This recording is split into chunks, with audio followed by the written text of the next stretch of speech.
गाँव में जब 10-10 दिन बंद हो जाती है, जब कुछ नहीं होता प्रशासन को, एक आधे घंटे की 1 घंटे की नमाज के लिए प्रशासन को तकलीफ होती है। लेकिन प्रशासन को नहीं रोकना चाहिए, इसलिए क्योंकि और धर्म के लोग भी मानने वाले हैं। जब वो इस भारत की धरती पर सड़कों का इस्तेमाल करते हैं तो दूसरे धर्म के लोग ये सोचते हैं कि भाई हमें क्यों रोका जा रहा है। जो भी 10 या 15 या आधे घंटे की बात है, इसमें कोई दिक्कत तो है नहीं। तो हमारे जब त्योहार आता तो हमें ही क्यों सताएगा इसमें। ईद के मौके पे अगर सड़क पर नमाज पढ़ी तो पुलिस की कार्रवाई का सामना करना पड़ सकता है, ऐसा आदेश यूपी में निकला है। और इस वक्त मेरठ में भी हम मौजूद हैं और मेरठ का एक मुस्लिम बस्ती इलाका है, शाबिर गेट, वहाँ हम खड़े हैं। कुछ मुस्लिम शख्स हमारे साथ हैं, इनसे बात करने की कोशिश करते हैं कि इस फैसले को किस तरीके से लेते हैं। क्या नाम है सर आपका? मोहम्मद शहजाद। शहजाद जी, जो प्रशासन ने इस बार बोला है कि अगर सड़क पर नमाज पढ़ते हैं तो आपके खिलाफ कानूनी कार्रवाई की जाएगी, कैसे देखते हैं इस फैसले को? नहीं, हम फैसला सही देखते हैं क्योंकि लोगों को परेशानी होती है, इस वजह से हमने ये डिसाइड किया है कि मस्जिद में ही नमाज होगी। और ईदगाह में भी हमने कम से कम भेजने का जो है फैसला किया है। हम जुमे में भी ऐलान करेंगे इसका, और कि भाई कम से कम वहाँ जाएं और जो प्रशासन की गाइडलाइन है उसे जो है फॉलो करें। इस वजह से हमने जो है सब लोगों से ये अपील करी है कि भाई सड़कों पे कोई नमाज ना पढ़े। जी, और बताइए क्या नाम है सर आपका? मेरा नाम फारूक हुसैन है। फारूक साहब, भीड़ उस दिन ज्यादा होती है, संभव है आप लोगों के लिए कि सड़कों पे ना आए, या अगर सड़कों पे नहीं आना कोई ऐसा ऑप्शन हो जहाँ पे कोई ऑडिटोरियम या बड़े स्टेडियम बुक करके हम नमाज पढ़ सकें? असल में अगर हम संविधान की तरफ जाते हैं तो संविधान इस मुल्क का जो आइन है, वो जितने भी यहाँ रहने वाले लोग हैं, चाहे वो किसी भी धर्म, किसी भी मजहब, किसी अकायद, यहाँ तक के धैर्य, उनको सबको फॉलो करता है। इसलिए संविधान के मुताबिक इस भारत की धरती पर हर एक भारत के नागरिक का हक है। और वो हक जब तकलीफ देता है, जब हम किसी एक धर्म को आज़ादी देकर दूसरे धर्म की नकेल खींचते हैं, यहाँ कंट्रोवर्सी पैदा हो जाती है। उसी की वजह से लोग ऐसा करते हैं। जब तक इस्लाम की बात है, इस्लाम में सड़क पर नमाज पढ़ना नहीं आया, क्योंकि इस्लाम में क्या है कि रास्तों को साफ सुथरा रखना, तकलीफ देने वाली चीजों को हटाना। लेकिन एक बड़ी प्रॉब्लम खड़ी हुई है कि ये एक कंट्रोवर्सी पैदा की गई है नहीं, लेकिन पैदा की गई है। जब हमारा देश आजाद हुआ था तो वो 15 अगस्त सन 1947 था। 15 अगस्त सन 1947 में रोजे का महीना था और 28वां रोजा था, जुमा आखिर था। तो साल में जुमा एक बार आता है। मैं किसी का नाम बिना लिए बात कर रहा हूं। जब एक बार साल में कोई और त्योहार आता तो ये भी एक बहुत बड़ा त्योहार है जो साल में एक बार आता है, तो फिर उन्हीं पे क्यों पाबंदी की जाए? अगर ये भारत चाहते हैं कि सड़क पे नमाज पढ़ने की इजाजत दी जाए, सड़क पे नमाज पढ़ने की इजाजत को नहीं कह रहा मैं, इजाजत प्रशासन को देनी चाहिए, लेकिन मुस्लिम को इस्लाम को के मुताबिक नमाज नहीं पढ़नी चाहिए सड़क पर। लेकिन प्रशासन को नहीं रोकना चाहिए, इसलिए क्योंकि और धर्म के लोग भी मानने वाले हैं। जब वो इस भारत की धरती पर सड़कों का इस्तेमाल करते हैं तो दूसरे धर्म के लोग ये सोचते हैं कि भाई हमें क्यों रोका जा रहा है। इसलिए दिमाग के अंदर एक नफरत पैदा होती है। उस नफरत को दूर करने के लिए शासन प्रशासन को इसमें आड़े नहीं आना चाहिए, बल्कि उन्हें ये कहना चाहिए कि आप अपने धर्म के मुताबिक जो चाहो वो करो। लेकिन ये कंट्रोवर्सी अल्फाज पैदा नहीं करने चाहिए जो हम करते हैं। ये शासन प्रशासन का काम नहीं है मेरे एतबार से। आपका क्या नाम है? मेरा नाम आकिब है। आकिब, आप युवा हैं, एक यूथ को आज की डेट में देश में एक अच्छा लॉ एंड ऑर्डर चाहिए, साफ सुथरी सड़कें चाहिए, सब कुछ चाहिए। आप इस फैसले को किस तरीके से देखते हैं कि त्योहार के मौके पर सड़क पर नमाज ना हो? मैं तो इस वजह से देखता हूँ कि पहले भी होती थी, अब भी हो रही है। पिछले साल भी यही थी कंट्रोवर्सी, अब भी यही हो रही है। अगर उन्हें ये चीज़ पहले करनी थी तो पहले भी सड़क पे नमाज नहीं हुई थी। जब उन्होंने पहले ही मना कर रखा है तो पहले भी नहीं हुई थी। ये जब से मुख्यमंत्री जी ने ये फरमान जारी करा है कि सड़क पे नमाज नहीं होगी, होती ही नहीं है। न जुम्मे की होती है, जुम्मे पे भी पुलिस वाले आ जाते हैं मस्जिद के पास। तो जब पहले से ही नहीं हो रही तब कैसे हो जाएगी? एक युवा के तौर पे आप कैसे देखते हैं इस फैसले को जो प्रशासन ने बोला है अगर नमाज सड़क पे पड़ी तो आपके खिलाफ सख्त कानूनी कार्रवाई की जाएगी? परमिशन मिल जानी चाहिए नमाज पढ़ने की। रोड पे सड़क पर थोड़ी 10 मिनट की तो नमाज होती है, ज्यादा वक्त तो नहीं लगता। छुट्टी का दिन होता है ईद पर। लेकिन आपके जो बुजुर्ग हैं वो कह रहे हैं कि सड़क पे नमाज पढ़ना इस्लाम में नहीं लिखा है। बुजुर्ग की मान लेनी चाहिए, मुझे नहीं मान। कैसे देखते हैं फिर प्रशासन की बात मानेंगे या इस्लाम की बात मानेंगे? क्योंकि आप खुद कह रहे हैं कि सड़क पे परमिशन मिलनी चाहिए, लेकिन इस्लाम में तो नहीं लिखा और प्रशासन में ये बात कह रहा है। बुजुर्गों से कर लीजिए, मुझे पता। क्या नाम है आपका सर? मोहम्मद इलियास। मोहम्मद साहब, प्रशासन ने जो फैसला लिया है कि बोला गया है कि आप लोग सड़कों पे नमाज नहीं पढ़ेंगे ईद के मौके पे, कैसे देखते हैं इस फैसले को आप? देखिए, लगभग 50 बरस से तो हम भी देखते हुए आ रहे हैं ईदगाह पे नमाज को, कभी कोई नाइन नहीं हुई है। और यहाँ तक के रेलवे रोड और घंटा घर को जो रास्ता का है, यहाँ तक नमाजी आ जाया करते थे। आज ऐसी स्थिति क्यों बनी, जगह वही की वही है, बढ़ की और घट गई और नमाजी बढ़ गया।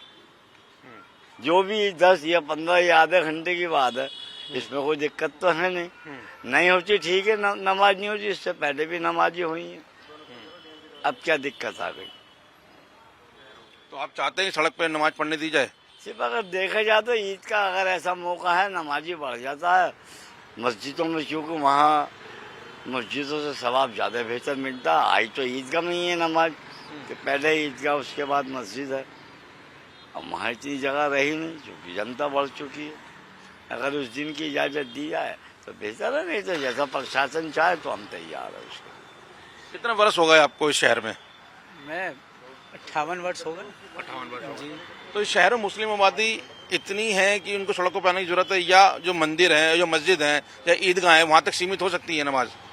नहीं, असल में इसमें जो है ना, एक ही वक्त में सब नमाज पढ़ते हैं ये ईद के दिन।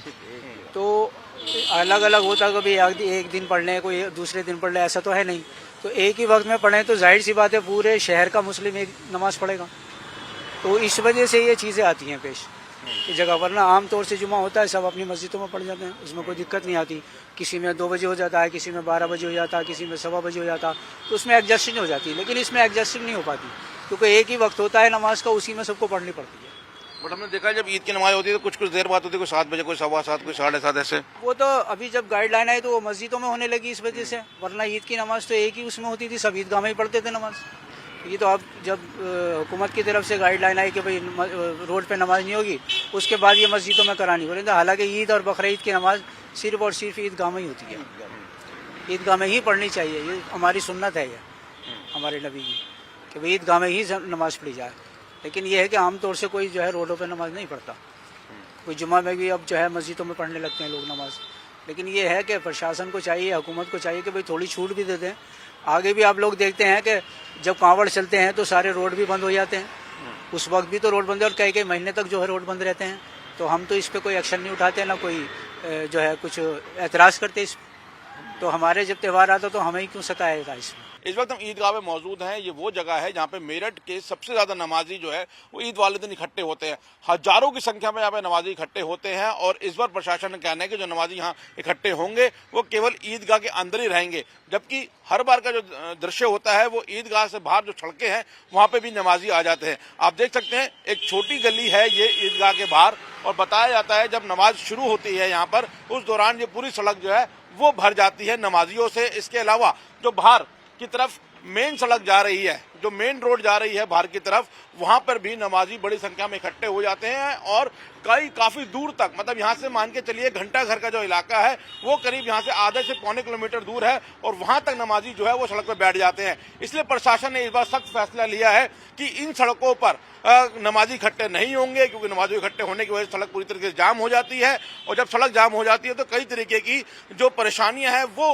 दूसरे लोगों को आती हैं। इसलिए प्रशासन ने इस बार यहाँ पे फैसला लिया और प्रशासन का कहना है कि पिछली बार जब ईदगाह पे लोग आए थे तो वो ईदगाह से बाहर सड़कों पर बैठ गए थे, उनके खिलाफ मुकदमा पिछली बार भी दिया गया था और इस वक्त पूरा सख्त संदेश दिया जा रहा है कि ईदगाह के बाहर लोग इकट्ठे नहीं होंगे। और आप देख सकते हैं कि बाहर जो मेन सड़क है इस सड़क पर भी बताया जाता है कि जो नमाजी हैं वो यहाँ इकट्ठे हो जाते हैं और ये पूरी मेन सड़क को घेर लिया जाता है।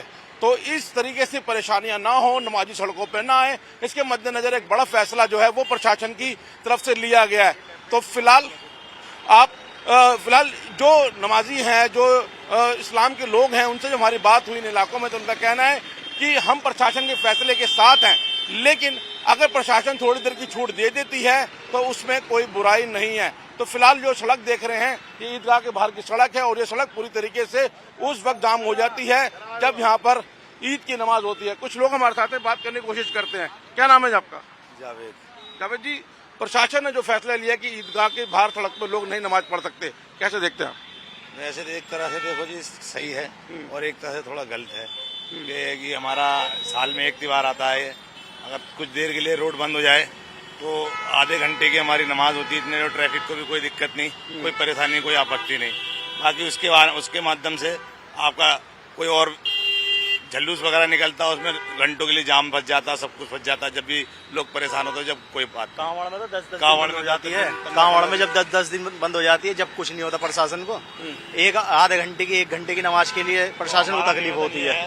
जी सुबह हमारी जो ईद की नमाज है, हमें मेट्रो प्लाजा और जली कोठी और घंटाघर 1 घंटे के लिए, आधे घंटे के लिए अगर इजाजत हो प्रशासन की महोदय जो भी है तो हम उसके माध्यम से वो है।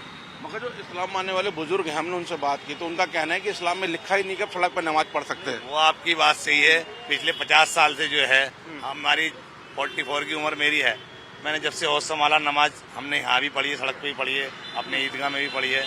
ईदगाह में काफ़ी लोग हैं, तो बहुत लोग हैं जो घर से ही परेशान आते हैं ईद की नमाज कभी ईद शाही ईदगाह में जाके पढ़ें, उनको जहाँ जगह मिलती है वहाँ बैठ जाते हैं। इसका कारण क्या है? जब इस्लाम में लिखा है कि आप इस जगह अलग आप इबादत नहीं कर सकते, सड़क पर नहीं बैठ सकते, तो क्या कारण लोग सड़क पर बैठ जाते हैं? अभी का हुआ ना, ये तो 2-1 साल से हुआ, उससे पहले तो सब कुछ चलता हुआ ऐसे ही आ रहा था। ऐसी कोई नहीं कि भाई अब हम तो जैसे हमारे मुख्यमंत्री जी या प्रधानमंत्री जी जो आदेश देंगे उसका पालन करेंगे। यहाँ के लोगों का कहना है कि जो प्रशासन कहेगा हम वैसे ही करेंगे, लेकिन इनका कहना है कि अगर आधे घंटे के लिए सड़क बंद करने की इजाजत प्रशासन दे देता है तो यहाँ हजारों की संख्या में जो नमाजी आते हैं वो नमाज पढ़ सकते हैं, क्योंकि ईदगाह मेरठ की वो जगह है जहाँ पे सबसे ज्यादा नमाजी इकट्ठे होते हैं। इसके अलावा जामा मस्जिद का इलाका है जहाँ पे सड़कों पर नमाजी आ जाते हैं, लेकिन पुलिस ने इस बार बिल्कुल सख्त रुख अख्तियार करा है। उनका कहना है कि सख्त आदेश है कि अगर कोई भी सड़क पर आता है तो उसके डॉक्यूमेंट जब्त कर लिए जाएंगे और उनके ऊपर कानूनी कार्रवाई की जाएगी। कैमरामैन सत्येंद्र झा और अपने सहयोगी नईम के साथ मोहित, टाइम्स ऑफ भारत, मेरठ।